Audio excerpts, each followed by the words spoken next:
Bueno, la ISO es una guía internacional y son 470 expertos que participaron, más de 90 países, y ahí están los que participaron. Participaron consumidores, participaron empresas, participaron trabajadores, participaron universidades, y en 2010 salió y se lanzó la ISO 26000 a nivel internacional. Hoy ya estamos en el casi cumplir el tercer año de haberlo lanzado.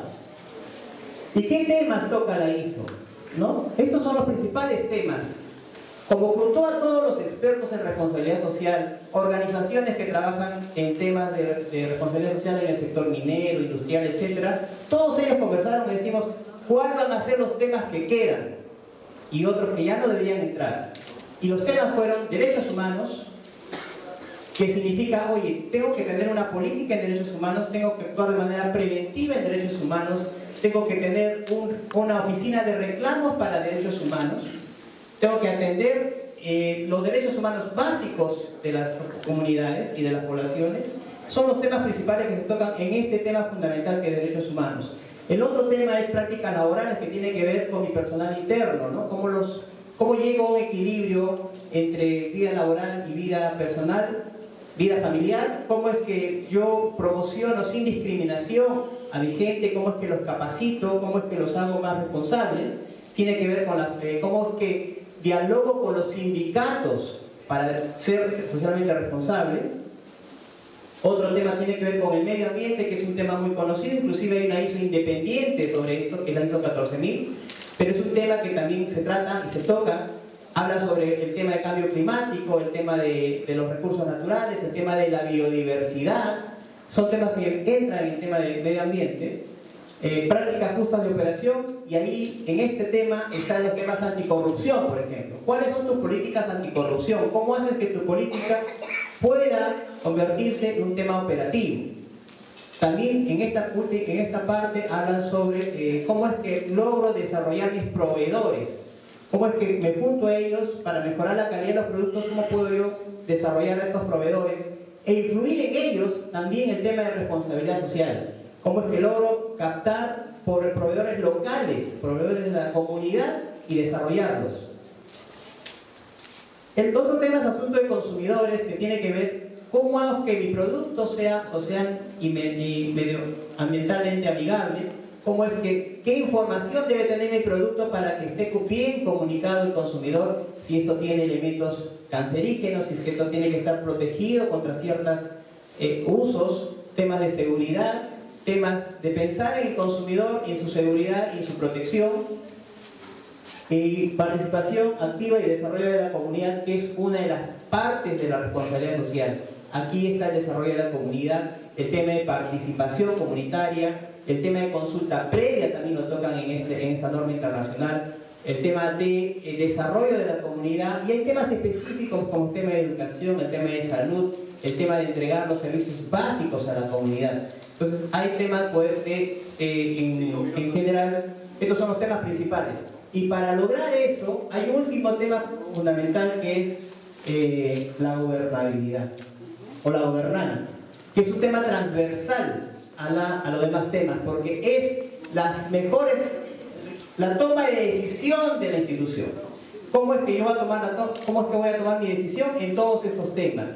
Debo tener políticas en todos estos temas. Eso es la gobernanza. Entonces, en resumen, esos son los 7 temas fundamentales que el sector minero puede considerar cumpliendo una norma internacional ahora reconocida. Una cosa que se me olvidó mencionar y que aprovecho es que esto, digamos, ahora que estoy en el grupo de diálogo, coloqué esto que lo conocen muchas las instituciones de acá.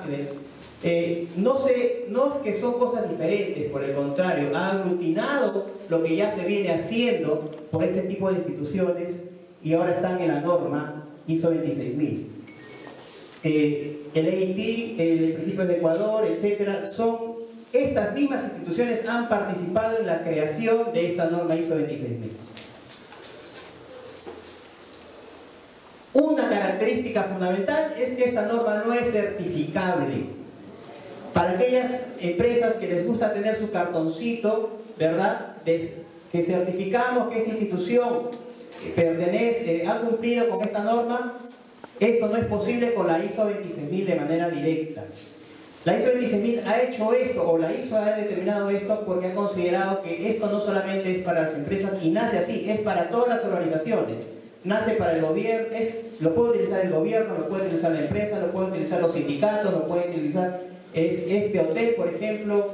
Todas las organizaciones pueden hacer su acercamiento a la ISO 26000 y hacer también esta norma. Sin embargo, en esta charla internacional lo que surgió es que han surgido aquellos que les gusta tener la certificación, han surgido sistemas de gestión en responsabilidad social basados en la ISO 26000.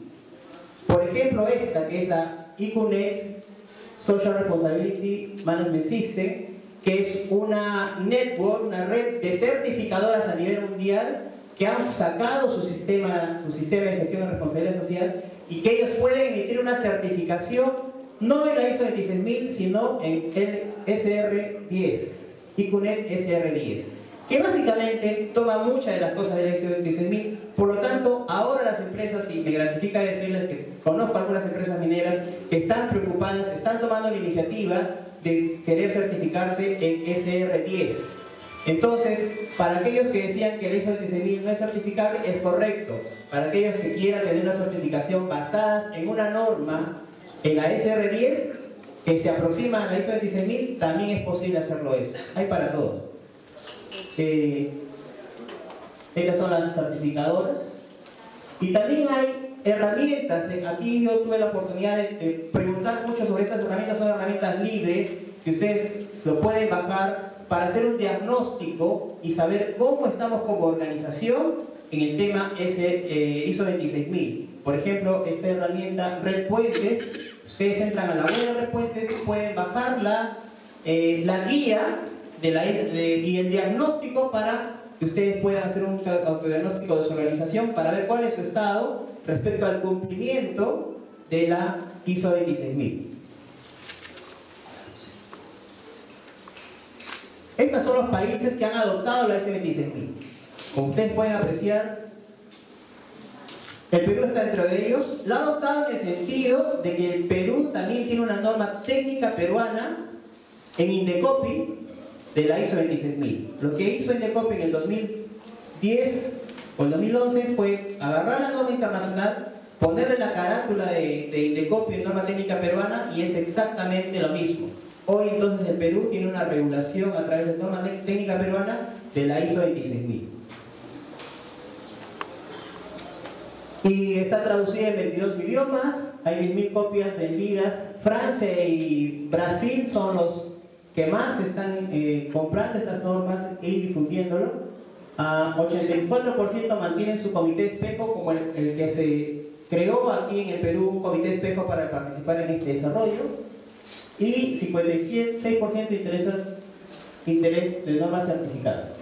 Sí, bueno, solamente para terminar, empresas como esas mundiales ya están implementando la ISO 26000, están reportando la ISO 26000 y otras como las que están allí, Microsoft, Hitachi, Chevrolet, etc. también están trabajando ya en la ISO 26000. Y simplemente como mensaje, la ISO 26000 es una oportunidad para las empresas para poder mostrar su responsabilidad social y para aquellas comunidades que puedan exigir cómo está la empresa. Tomando como base la ISO 26000, creo que sería una oportunidad para que se pueda tener un estándar internacional ya sobre esto y sea aplicable al Perú. Gracias.